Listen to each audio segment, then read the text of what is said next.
Hey there guys, it's AlexWB here and welcome back to a brand new episode of the FIFA 17 Road to Glory on my channel. Make sure you go and check out yesterday's first episode of RGSFC. It was a cracker, so make sure you go and check it out. But the Road to Glory, we're back in the games. I thought I'd give you guys a long episode today.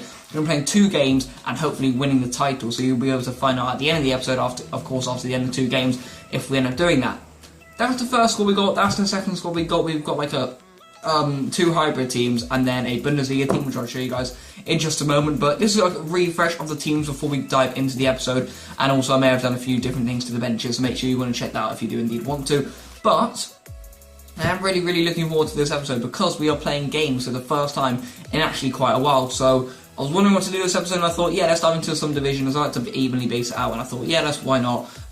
We go into some Division 9 games here. As you can see, we're currently on 8 points, 2 draws and 2 wins from our previous 4 games. We've got 6 games remaining.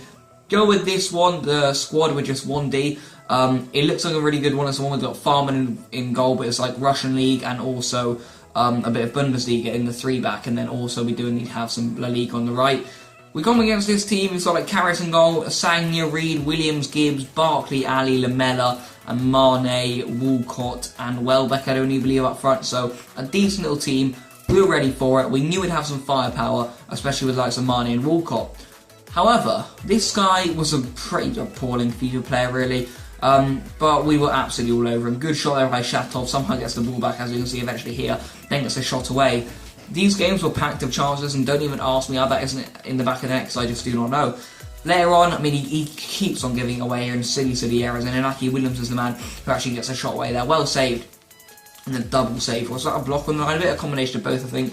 But he builds up again here with Inaki Williams. Actually finds Jonathan Tarr in a really good position. Then he smacks it off the upright. I think off the angles, really. Again, giving away. This time Shatov gets in. He ends up playing Smolov, who shoots and scores. But he is indeed offside. As you can see, we're celebrating for like an absolute eternity in the corner flag. But of course, it is indeed not going to count. Get it again here. Shatov whips one into Smolov. Lays it off Witsel. No, it's not Witsel, it's a ball actually from that La Liga right-hand side. He gets a shot away, just passes the post. But we've had like 7 chances so far. There's another from Danny, he comes back to us. I mean, Ball should really just bound down to the net. In comes to the corner, play it short here to Shatov, laid into Bender, either centre-back, and then another good stop. So both centre-backs have come close. That literally is how close we've come. Putting the throw in, poor throw, but he gives it to Danny here on the edge of the area, and after all the chances we've had, that utter screamer goes in. That's one that the goalie cannot keep out. It's right off the angle, so there's literally no chance for the goalkeeper on that one, and I couldn't be more pleased with Danny there with the finish. Utterly brilliant. Picks off here. This guy was giving away left, right, centre, though. He was an appalling FIFA player, and to be honest, my finishing does scare me, considering I've only got 1 goal here in 40 minutes. It's really scary, considering we had like 8 to 10 chances. Shatov gets another one. That's another fantastic save though by Boric, and it's his first chance of the half here. I mean, he's had a few shots which Farman have caught. You'll be able to see that in the match stats, but a really good chance there, and that's why these 1-goal leads are way too slender, because they can hit you like that. It doesn't matter how badly they play. As you can see, it says they're 5 shots through on target. I've already talked to you, so a few long ranges, and a lot of them have been Farman catches. We've had 11 shots and 8 on target. We've been absolutely dominative. He comes out in the second half fiery, good attempt. Extremely, I just don't know how that hasn't gone in, but it's extremely close. And then we break out down the other end here with Inaki Williams, and we surely finish the game off, considering how well we've been playing. I cannot see him coming back from that, so I'm absolutely elated with that goal at this stage. Obviously, Inaki Williams thoroughly deserves it. Had a really good game for us so far, but that is a fiery effort from the young Spanish international. It'll be interesting to see if he gets into the Spanish national team actually when he's old. He's a great little player, and I will be waiting to see if he breaks through. He gets it again here, and he is just utter dynamite. So he's bursting in there, and it's Gibbs who actually chops him down there. And as you can see, he concedes the penalty. Of course he does. I mean, what else does he do in those sort of situations? He just cleans out Williams. He gets lucky with the yellow card. I think I would have scored with Williams, but you know, I tried to get the arrow on here, and as you can see, it just doesn't come. So I just have to just do it normally. And then as you can see here, I shoot with Witsel. It's actually a really nice penalty anyway.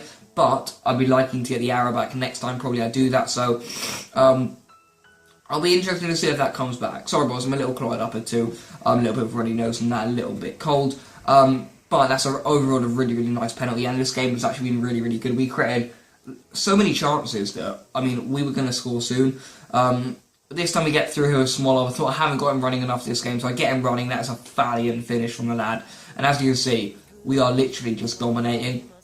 4-0. I think it should have been 5-0 from like the beginning, or even 6 or 7. We had so many chances, boys. But 4-0, I will take it. It's a great result. And what it does actually do, as you'll be able to see in just a moment once the full-time whistle blows, it doesn't need to actually secure promotion, which is absolutely fantastic, and I'm absolutely buzzing with it. It loads a little bit here, but as you can see, eventually when we go back, you will be able to see that we have indeed clinched promotion, which I'm absolutely buzzing about. And if I'm being honest, I'm really happy with that team performance. It was fantastic. Obviously, 18 shots, 11 on target. We got that guy and just destroyed him. As you can see, there 11 points now. If we win next game, sorry boys, if we win next game, then we will actually have secured the title of Division 9, which is going to be pretty big. I mean, I think we can all agree that it's going to be absolutely huge. We go into this team. It's the squad with 2 Ds this time. It's got like it's the Liga, and League, and Serie A, even Calcio A, whatever you want to call it. There's FIFA, of course, they've changed the name so the licensing and all sorts of stuff. Coming against this team, you've got Boric and goal, Ivanic right back, Bertrand left back, Gabriel and Espinoza. It's a decent BPL team, but I didn't show much of it for a reason, actually. As you can see, we come in here, we have our first chance. 5 minutes in, he quits. I mean, what even is the point of that? I just don't even know what to say to that.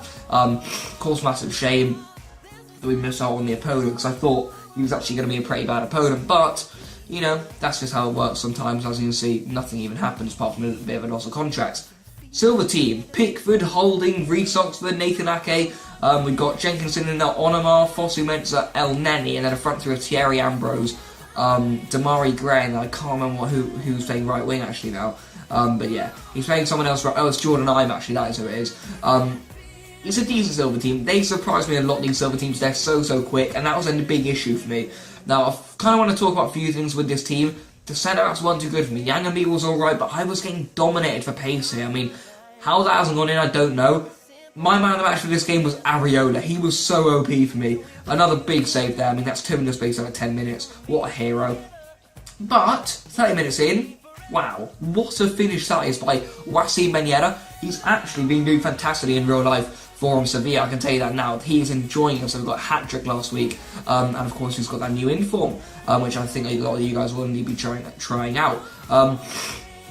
His normal card is OP as it is. I don't want to imagine what that inform's doing on FIFA. It is going to be hurting defences, that is for sure. But that is a massive goal from Ben Yedder. I mean, there's a game that we didn't really deserve to be winning in, but 5 minutes later, Onamar goes in, the Yokes from Tottenham Spurs, whatever you want to call them, and he scores. That's a great finish. I mean, we can't take anything away from it, but we were getting dominated on the counter-attack. These guys were way too quick. I mean, it was becoming a big issue in this game, and I kind of wanted to just get to the break at 1-0. That's what I did, so I was happy with that. Relatively even, though. Looking at the stats, I was like, actually, maybe 1-0 is fair, because before I was thinking, maybe actually I'm lucky with this result, but 1-0 maybe is fair.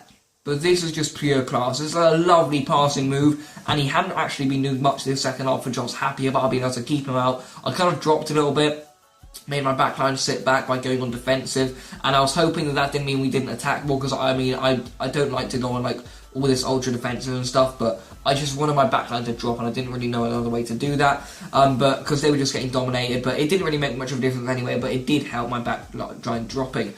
That really should have gone through, but as you can see here, they're a little deeper, but still, he shouldn't be breaking through there. It's a real shame, because my defenders were getting dominated.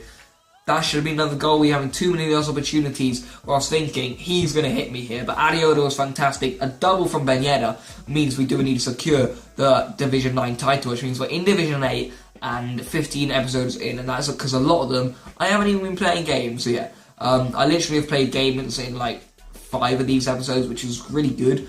So 5 episodes, already up 2 divisions, 3,600 coins in the bank. It means that we're on 32k, I can tell you that now.